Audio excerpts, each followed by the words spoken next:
pero es mejor dejar que estos soldados de entre 18 y 21 años, dejarlos tranquilos con su misión. Van con equipo que son hasta 80, 120 libras del peso, con fusiles, con granadas, con una serie de cosas que es principalmente para llevar a cabo la guerra. Esto para que cualquier venezolano que esté escuchando esto, bueno, si hay alguien que le gusta usar un teléfono, le gusta salir por la calle por ahí a tomarse un selfie, por favor, tómenlo en cuenta, ¿no? Están los militares venezolanos, Jesús. Están las Fuerzas Armadas venezolanas. No todas están con Maduro. Mucha de esa Fuerza Armada hoy está controlada por la DGCIN, por los amuros del G cubano, el G2 cubano.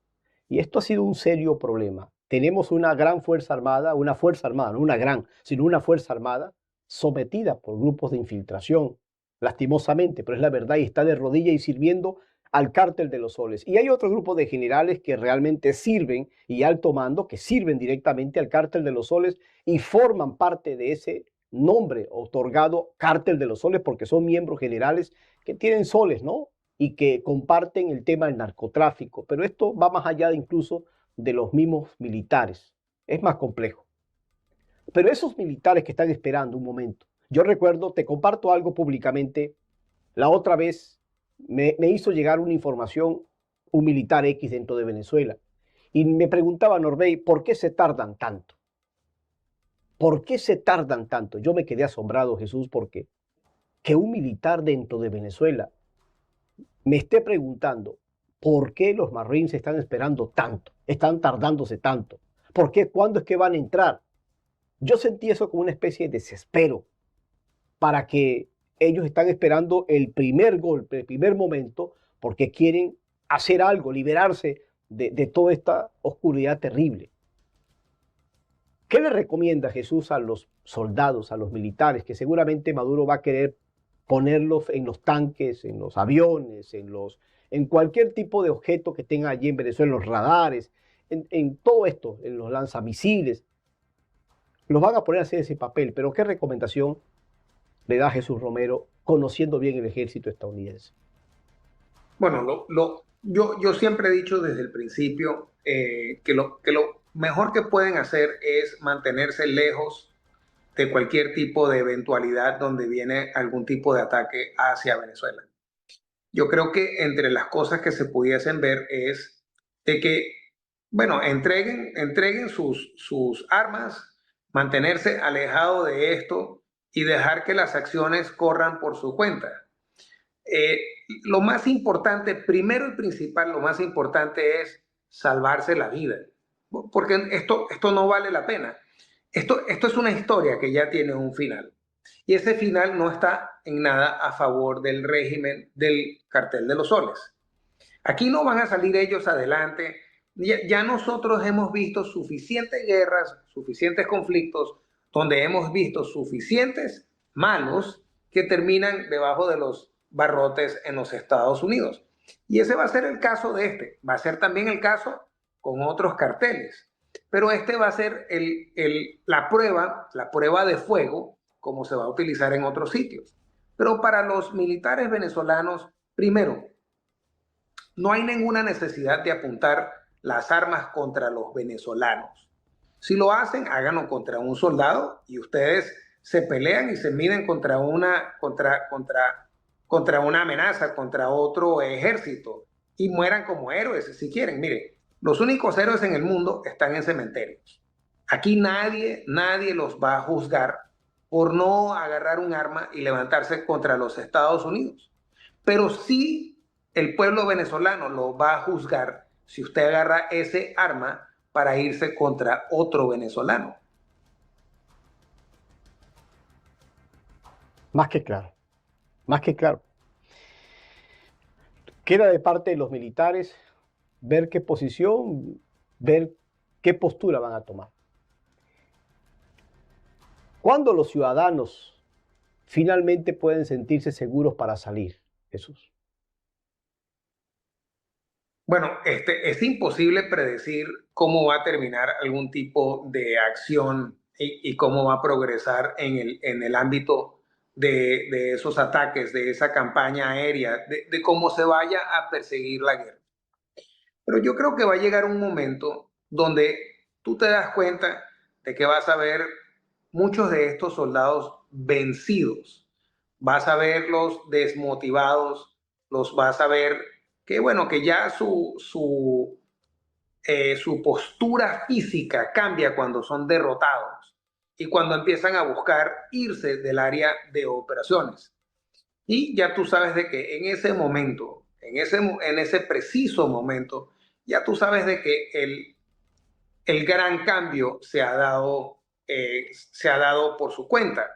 También yo pienso de que es muy posible de que veamos militares venezolanos quienes estén tratando de hablar con el pueblo, de decirle que se queden tranquilos, que se queden en sus casas, que deje que esto pase su tiempo que tiene que llevar, que en algún momento van a dejarle saber al pueblo que es seguro salir.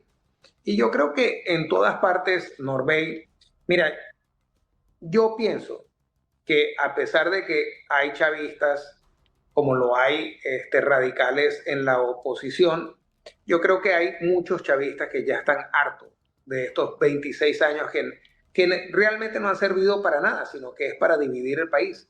Pero yo creo que muchos de estos chavistas saben y reconocen que el tiempo de cambio tiene que llegar. Y ese momento está llegando. Y está pasando, ¿no? De hecho, María Corina Machado está diciendo, está pasando. Ya desde el momento, desde hace meses, viene pasando. Se ha venido haciendo un gran despliegue.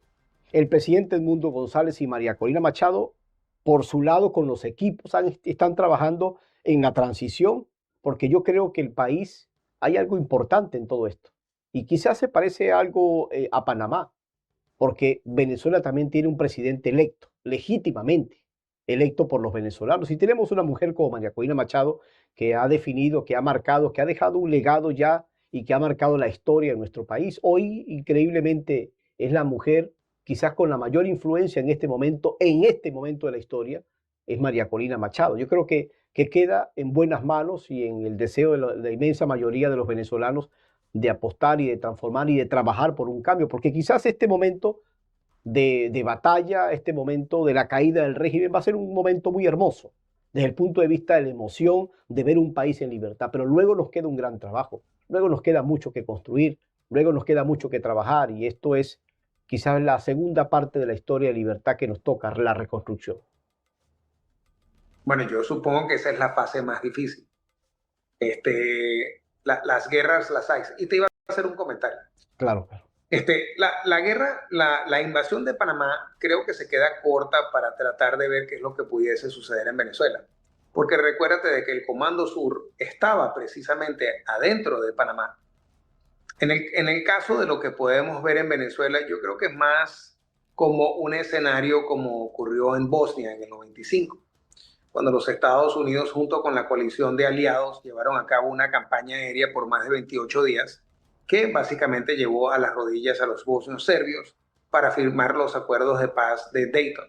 Yo creo que ese es un caso más similar a lo que pudiésemos ver en Venezuela. Hay estos pseudos analistas y críticos que dicen, bueno, los Estados Unidos no tienen tropas para llevar adelante un tipo de invasión. Bueno, nosotros vimos de que en el caso de Bosnia no se necesitaba ningún tipo de invasión para poder llevar a cabo un cambio.